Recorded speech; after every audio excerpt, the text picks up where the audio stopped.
What's up, folks? This is Dan from Discern, and these are my thoughts on the new album from Jonathan David and Melissa Helser, Beautiful Surrender. Jonathan David Helser and his wife Melissa Helser are a singer-songwriter and worship leader duo from North Carolina. Within the last few years, they became a part of Bethel Music, which is the banner under which this new album was released. But before that, they had been releasing music since 2008, and Jonathan had even released a live album before that in 2004. Throughout their discography, they have been known for lengthy albums, all of them over an hour, made up of lengthy songs varying from 7 to 15 minutes, filled with heavily charismatic and free-flowing, spontaneous songwriting. It's a style that I'm sort of torn on because on one hand, I appreciate the authentic live nature of the music, the rising and falling dynamics as the musicians play off each other, and the uniqueness of that musical approach in the studio. You know, I think their past albums are pretty easily identifiable because, while the music isn't overly complicated or ornate, the dynamic waves that the albums go through are certainly journeys that you go on and that you remember.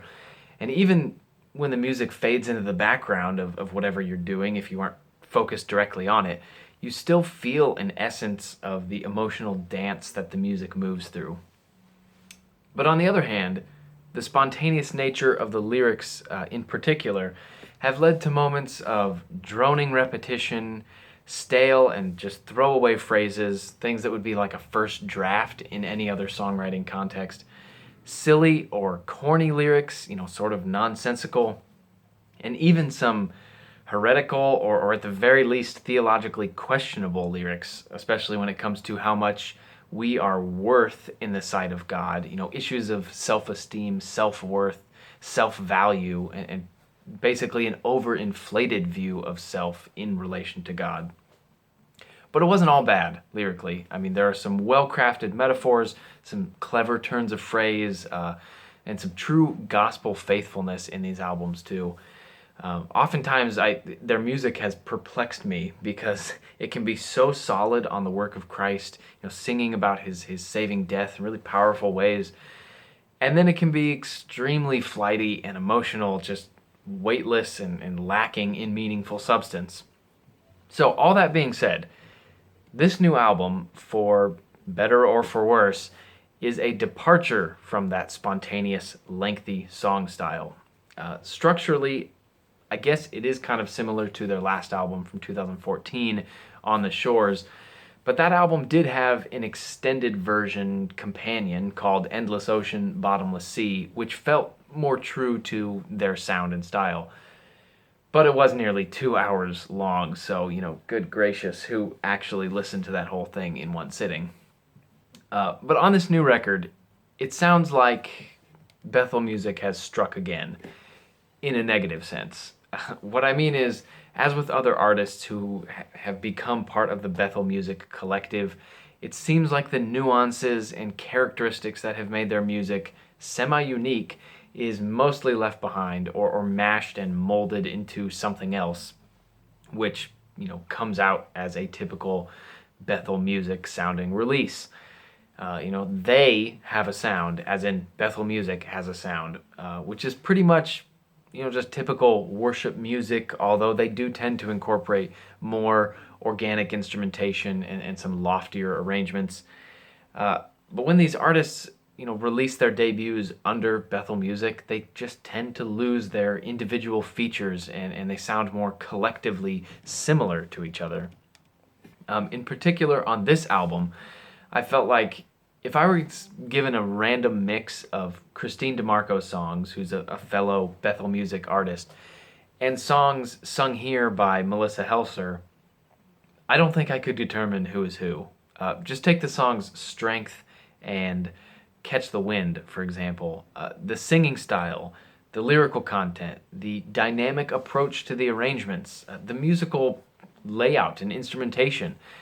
It's all very closely knit. And, I didn't used to think that about the music from Jonathan and Melissa.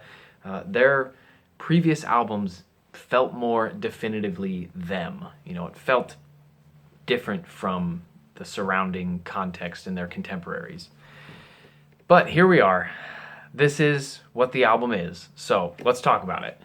Musically, this album is mostly a typical worship-sounding album. The chord structures and patterns are nothing to write home about, like the tracks Find Me and Outrageous Love. The vocal melodies are far too often flat, basic, and uninteresting, like on the songs The Gospel and Outrageous Love again. And the instrumental performances are as safe as can be. I mean, almost nothing unexpected and adventurous. The guitars are typical, echoey, sparkly. The drums are steady and mostly reserved. The synth pads and ambience just coat almost every second. The dynamics, may have their ups and downs, but far too often you can see them coming like a roller coaster. I mean, oh, here comes the down moment and the up moment, and oh, here's the captivating chorus. You know how it is.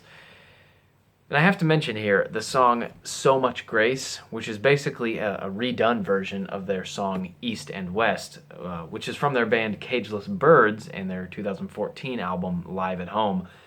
It's a song written by Jonathan Helser, but this version is a perfect example, I think, of what I disliked about the music on this album. This song was one of the greatest tracks on that Cageless Birds album. It was intimate, it was vocally stirring, from both the memorable melody from Jonathan and the well-balanced harmony from Melissa, and it featured really tasteful backing instrumentation, including an accordion and banjo. But this track, called So Much Grace, takes some variations on the vocal melody, which I would argue make it less inviting and less graceful, and it adds a chorus that feels incredibly arbitrary when you think of how complete the song felt the first time around. And the music of this version is just so wrapped up in a worship mood, with needless ambience, a very mild drum groove, and frankly, just too many dawdling instrumental performances. Everyone trying to sprinkle in some texture. And in the end, all the instruments just blend into a faceless soup that's unremarkable and uninteresting. But there were a few notable exceptions on this album, for sure. I'm not a total negative Nancy. The song Strength has a pretty hypnotic piano and guitar line that basically arpeggiates up and down. It feels sonically circular and actually becomes quite the companion throughout the track, as it just constantly it's there, growing and shrinking in energy with the rest of the song. It's such a characteristic part of that track that even when it's quiet and it's sort of distant in the background, it's almost inaudible. You almost think you're still hearing it, even if you might not be, because your brain is fooling you, because you're so familiar with the sound, you just expect it to be there. Another standout musically is the song Beautiful Jesus, which has a very welcome and refreshing openness to it. The sound is more bare, it's sort of stripped down and quite serene. The strings in this song also provide a wonderful swelling to the dynamics as they swim through the track. In a word, I guess this song is beautiful, and I appreciate how they let this song remain moderately tame. There's no drums, there's no electric guitar, no massive crescendos. It's a nice departure from the overly compressed sound of much of the other tracks. And finally, there's the track First Love, which has a cool and confident piano part that kicks the song off and comes back from time to time. Just another one of those hypnotic lines like on the song Strength that gives the song a little quickness and a little movement to the otherwise mostly laid-back feel. And the vocal melody in the chorus on that song is definitely one of the better on the album. It's sticky, it's something you easily catch on to. It almost felt, so familiar that I thought I may have heard it before, somewhere, but I don't think I have. I think it fit really nicely, and it was easy to remember and just instantly internalize. Now, lyrically, at the risk of overgeneralizing, I guess this album falls into two main camps. Camp one is decently well-written lyrics with some thoughtful metaphors, some solid Christ-exalting lyrics. These would be songs like Find Me. In particular, the imagery used in the verses comparing the wheat bowing in the wind to us bowing before God, or the image of God breathing into the dirt to create man, and praying that God would mirror that breath as he sort of breathes hope into our souls. There's the song The Gospel, which is pretty hokey, but certainly lifts up the true grace of the gospel in a very clear way. It speaks of, the unearned and unmerited nature of God's grace, freely given to those who have not and cannot earn it. And there's the song So Much Grace, which I already mentioned on a musical level.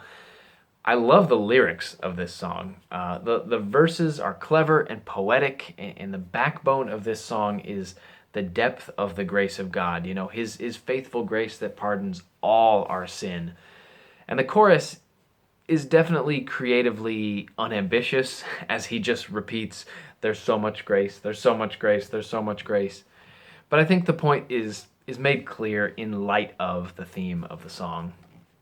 The second camp, lyrically, I guess, are songs that are mostly just emotional outpourings that become lyrical messes, where they kind of carelessly mix metaphors, they spout a lot of cliche phrases, and generally don't have much to say of significance.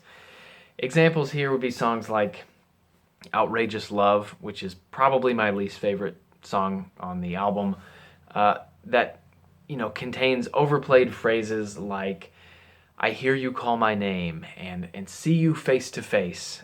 And it also has an outrageously boring chorus, which is preceded by the pre-chorus, featuring probably the most generic and lifeless lyric on the whole album. I've been saved by a father's love. When you talk about love and salvation that generically, a father's love, it's no wonder the phrase feels lifeless and generic. Another track that I think falls into this camp is Catch the Wind, which seems to be so caught up in being caught up in the wind and general positivity that it forgets it's in the context of a worship album. I mean, the lyrics are an odd combination of finding strength in yourself and finding strength in God, which I don't think blend very consistently. The song also feels just too reactionary and spontaneous. It feels like a first draft that desperately needed some fine-tuning and editing. The lyrics have moments of consistency, but overall it just doesn't make that much sense.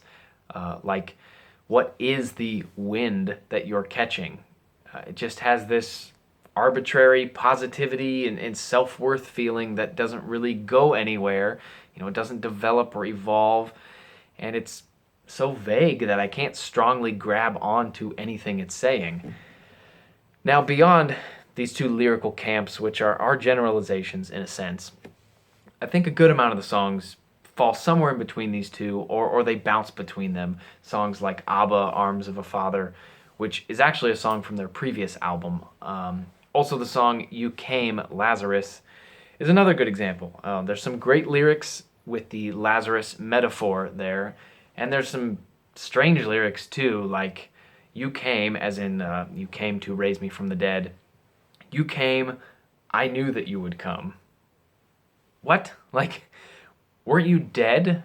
I mean, Lazarus certainly did not know Jesus was going to raise him from the dead because he was dead. Odd. Anyway, in quick summary, wrapping this up, I think this album is okay. I really think it could have been better, but it could have been worse too. And there's some things to like here, and some things I definitely don't like. So, I don't know. In the end, I feel kind of meh. If you want to hear this album for yourself, form your own opinion on it instead of just listening to me blab on about what I think because it's so important, there's some links in the description box below. This album is only available to stream through YouTube right now, so not ideal, but whatever. You can still give it a listen. There's also links to Jonathan Helser's Twitter and Bethel Music's Twitter, so if Twitter is your thing, check it out. Okay, thank you for watching this album review. If you enjoyed this video, I encourage you to subscribe to the channel. You'll get more album reviews just like this every Friday, and there are new track reviews that release every Wednesday. If you have a question or a comment for me about this album or about something else, let me know. You can comment below this video, or you could tweet at me at discernreviews, or you could send me an email, discernreviews@gmail.com. If you have listened to this album from Jonathan David and Melissa Helser, what did you think of it?